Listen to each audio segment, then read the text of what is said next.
Have you heard of art song? It's a classical music genre, commonly defined as poetry set to music, meant to be performed by a singer in collaboration with a pianist. It differs from pop or folk song because in art song, the piano is as important as the voice. It's not voice plus accompaniment. It's voice delivers narrative while piano creates character. You see, poetry is the language of people, and music is the language of emotions. Thus, art song, comprising both, is an expression of our innate humanity. Yet, art songs used to be only for the elite because one needed money and education to truly appreciate them. But today, this art form has expanded to include voices like Langston Hughes and Maya Angelou, embracing the diverse stories of our contemporary human experience. And since poets lead the way in the art song renaissance, let's consider two, Emily Dickinson and Amy Lowell. Both were 19th century Massachusetts-born women from wealthy families who rejected the social conventions of marriage and motherhood.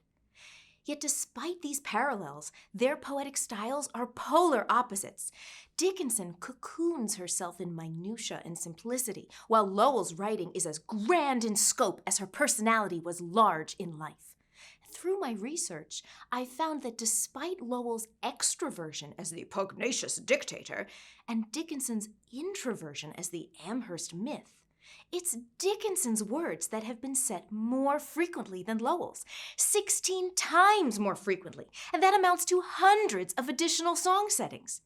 It's these two women's literature, lore, and legacies which make them ideal subjects for my research, whose purpose is to tear down the barriers of exclusivity ingrained in Western European musical traditions. Dickinson and Lowell, social outcasts in their own time, are today trailblazers, timeless and transcendent. They live through their work. And that's the beauty of art songs. They're alive. They're born as text by a poet, transformed into music by a composer, lifted from page to stage by performers, and heard by an audience who connects on the deepest level with each creative soul that brought the art song into being. My work is about visibility, representation, and self-expression of us all in the classical performance world, because we all speak the languages of poetry and song.